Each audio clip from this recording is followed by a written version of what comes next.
जय श्री कृष्णा दोस्तों।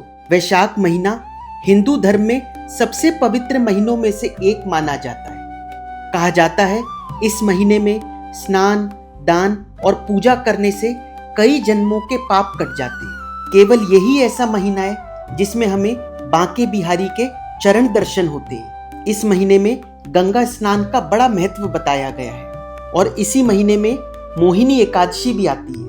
कई शुभ कार्यों की शुरुआत भी लोग इसी महीने से करते हैं। तो आइए हम लोग भी वैशाख महीने का महात्म्य सुनना शुरू करते हैं। पहला अध्याय। कथा का श्री गणेश करने से पूर्व हम सब मनुष्यों में श्रेष्ठ नर और नारायण को नमस्कार करें और महादेवी, सरस्वती और व्यास जी को प्रणाम कर उनका जय घोष करें।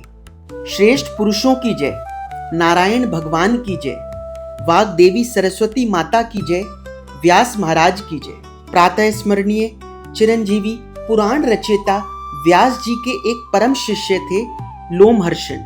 लोमहर्षण व्यास जी के प्रिय शिष्य तो थे ही, अत्यंत बुद्धिमान और उच्च कोटि के कथावाचक भी थे। एक बार वे एकांत में बैठे हुए थे, तभी वहां उनके प्रिय पुत्र उग्रश्रवा आ गए। पूज्य पिता को प्रणाम करके जब उग्रश्रवा बैठ गए तो लोमहर्षण ने उनसे कहा, पुत्र, तुमने मुझसे सब धर्मों का वर्णन करने को कहा था।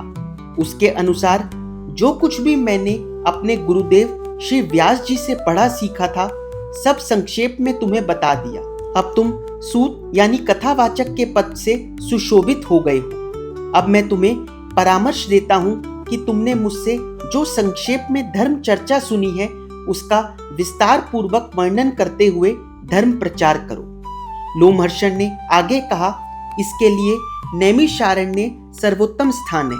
वहां निरंतर यज्ञानुष्ठान होते रहते हैं और यज्ञ स्थल अनेक ऋषियों से भरा रहता है। वैसे तो वे सभी महर्षि अत्यंत ज्ञानवान हैं, परंतु फिर भी उन्हें धर्म चर्चा द्वारा और अधिक ज्ञान प्राप्त करने की जिज्ञासा बनी रहती है।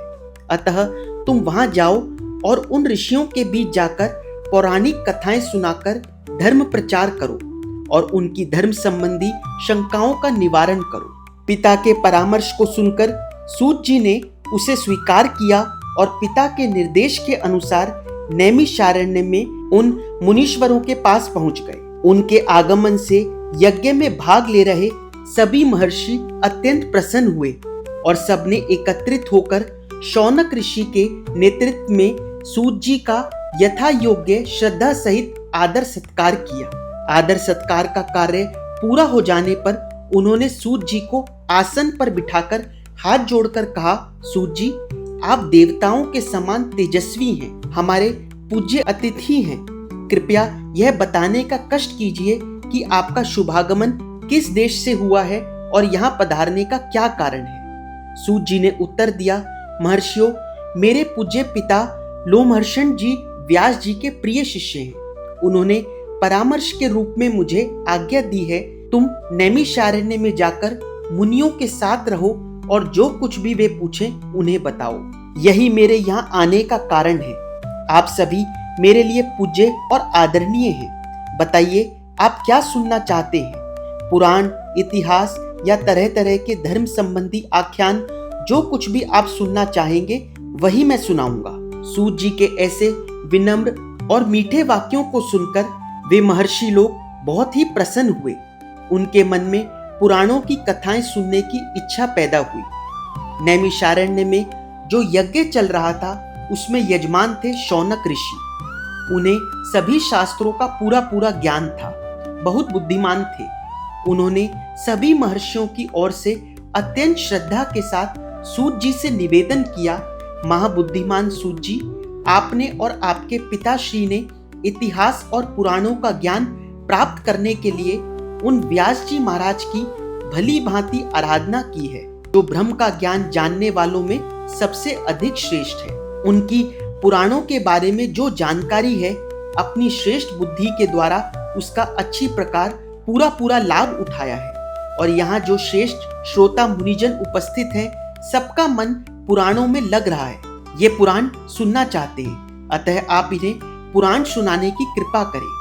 ऐसी कथाएं सुनाएं जिनसे ये वेद पाठी श्रोता लोग अपने वंश का वर्णन सुन सके। मेरी आपसे सविनय प्रार्थना है कि जो यज्ञ यहाँ चल रहा है उसके समाप्त होने तक पुराण सुनाते रहिए। हम आपके बहुत आभारी होंगे। शौनक ऋषि का कथन पूरा होने पर लोमहर्षण के पुत्र सूत जी ने सारगर्भित विनम्र वाणी से कहा, महर्षियों, आप लोगों ने मुझे पुराण सुनाने की आज्ञा दी है। आप लोगों की इस आज्ञा को सुनकर मैं बहुत प्रसन्न हूँ। यह आज्ञा देकर आपने मुझ पर बड़ी कृपा की है। संपूर्ण धर्मों के पालन में लगे रहने वाले विद्वानों ने पौराणिक विषयों को भली भांति समझाया है।